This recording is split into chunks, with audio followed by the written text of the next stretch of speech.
All right, I just want to take a few minutes here to go over some specifics regarding the Oberlo app, because we've talked about kind of fulfillment and product importing and general settings and stuff like that. But I mean, Oberlo is such a beast. There's a lot of details involved, so I just want to make sure we get everything covered here. So what we're going to talk about, we've already talked about products and orders and stuff like that for the most part. But let's go under our settings here and just make sure we have everything in place. But stick with me, because at the end I want to talk to you about some notifications as well, which we'll look at in just a second. All right, so once you get down to the settings section here, really you just want to go through everything and make sure everything's looking in order here. So just start with your shop settings. Just once you get your store connected, you're going to want your store name. You want to make sure this set new products as published is checked. You're going to want to make sure you get this in there as well, because this is not in there by default. This is the custom shipping tracking URL, and it'll help with fulfillment and notification. All right. So what you got to do is you essentially have to take this code or this URL and get it right in this box here. And you can find this on the,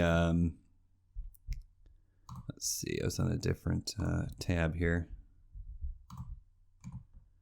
You can find this on a page over here that I will link to. And what it talks about is it talks about this shipping, and it talks about an update as well. It says recently Shopify has removed the tracking information from their default notification template. So that's why when, if you're using AliExpress, the tracking is added on after the order's ordered or fulfilled. So there was no notification being sent. So that's why customers aren't getting notified when AliExpress adds the tracking code of the update. So once again, I'll link to this page and I'll show you how we're going to fix everything. So the first thing you're going to want to do is you're going to want to get this little URL right here. So just go ahead and copy that. And once again, we'll link to this page right here. And then, go back to your shop settings here. And you're going to want to put that in the custom shipping tracking URL. And once again, that's just under your shop settings here. And just go ahead and paste that in there. And it's going to end with the equal sign there, so make sure you get that into. And then what's going to happen is anytime the tracking is added, it's just going to pick up the tracking and add it to the end. So they'll just click on this link and it'll take them to the tracking page. Now, the other thing you want to make sure down here is, I don't think this is set by default, but you want to make sure this is checked. Notify customers about order fulfillment. And that'll make sure the Oberlo app is talking with Shopify to make that notification happen. Okay, so once those all those settings are in place, go ahead and save your settings. The other tab you have here, besides the general, is the auto updates. And this is all about notifications for you up here. But it also is about notifications for the store as well. So for instance, when a product disappears, do you want to be notified or not? Doesn't really matter. But what we wanted to do is we wanted to unpublish the product. It just makes it easier to make sure we're not selling something that is no longer available. When a variant disappears, we want Oberlo to remove the variant as well. When the cost changes, I usually say do nothing, because the costs are going to fluctuate almost every day by a couple pennies. So I don't want it to update it automatically. I don't really want it to mess around with this. So I just put when the cost changes, do nothing.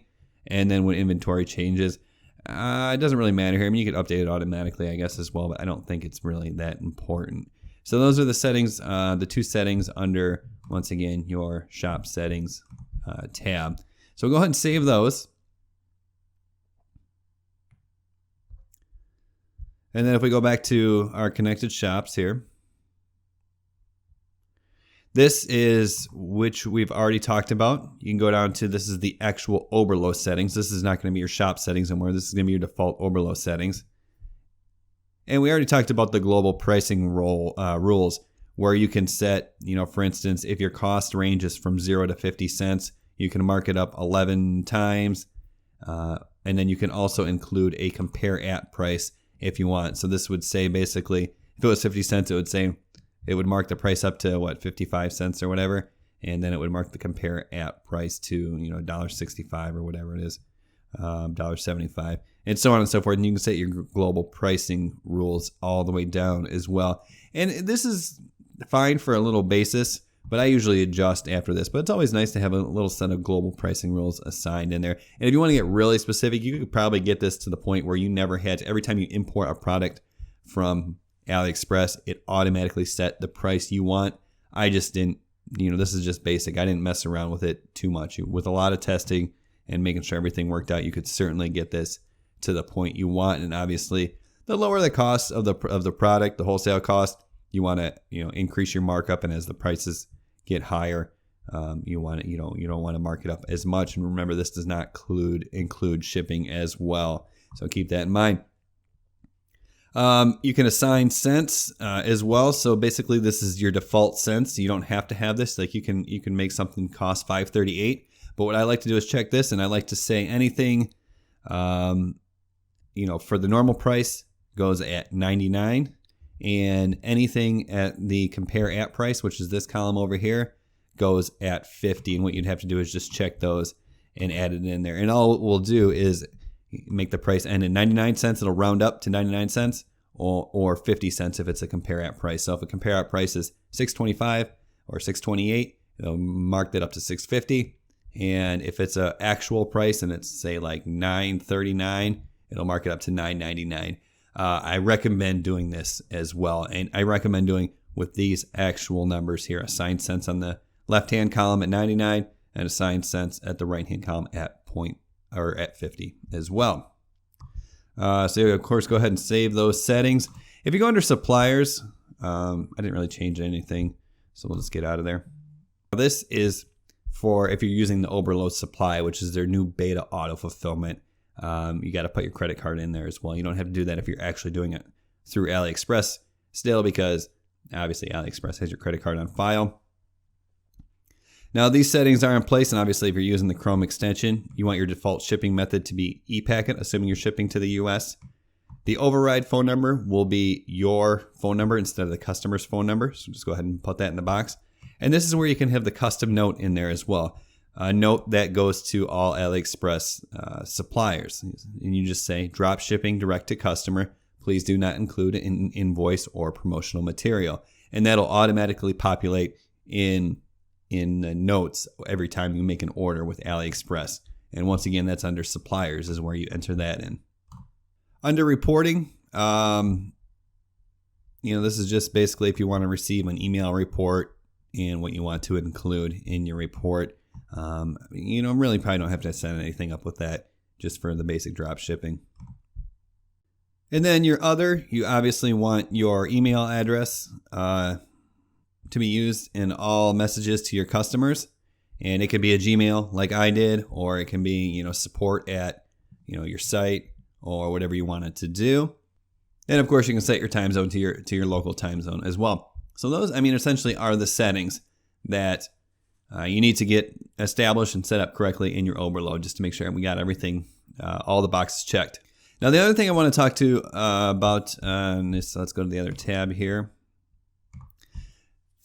The other thing I want to talk to you about on this page, which, once again, I'll leave a link to this specific page below, is where we're talking about what you have to do to get it so Shopify will notify your customers when tracking number from AliExpress is updated and shipped.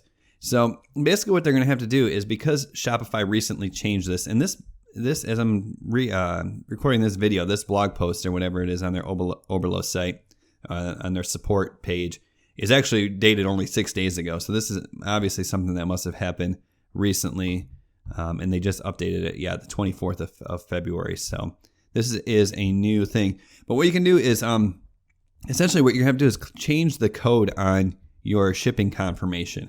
And this is going to look scary, but it's really easy to do. All you're going to do is scroll down to the bottom here, and there's going to be a little find the included email shipping confirmation code here, and just click on that. And it'll open right up, and it's going to open up in Dropbox. And then once this pops up, all you're going to do is select everything. And once again, like I said, this looks really scary, but it's not. Okay, just make sure you get everything. Kind of the easiest way to do that is put your cursor in the front, make sure it's in the front, hold shift, and then get it started, and then just hold your shift down while you arrow down all the way to the bottom. That way you make sure you get everything is the easiest way to do it, especially in this Dropbox site, which makes it difficult. All right, so then when you go and get every piece of code, go ahead and copy that. And just kind of scroll down to the bottom, make sure you got every last piece of code, and it'll end on line 228 as of right now, and it'll be the closed HTML, okay, right after the body. So if you got every piece of code copied, then what you're gonna do is you're gonna go back over to your store, and then before we get back there, you can always go back so you can get the instructions again after you have this copied with your Control-C. And it's going to tell you exactly what you're going to do in your Shopify store. You're going to go under your notifications. So let's go back to our Shopify store where I have that. And your notifications will be under settings. Go down to notifications. And then you're going to go under notifications down to this shipping confirmation. Then all you're going to do is just highlight all this code here. Every single piece of it. Every last piece.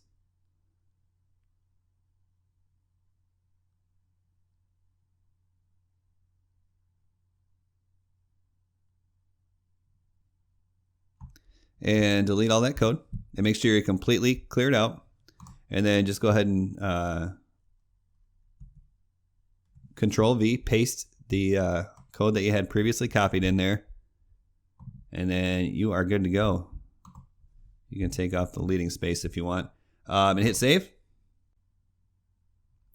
It'll tell you that the email template was saved successfully, and then you can go under these 3 dots here and send a test email to yourself. And then once that test email comes through, if everything looks good, and it should, it'll just say your logo, your order number, your order is on the way. You can view your order. It'll have some default items from your store as shipment, and it'll have a tracking number on there as well, which will take you to the appropriate tracking spot. So that's pretty much it. I mean, after you do that, your Oberlo settings are in order and you are good to go. So I hope this video clarified a few things. Once again, we'll have the links to that page listed below. If you have any questions, let me know.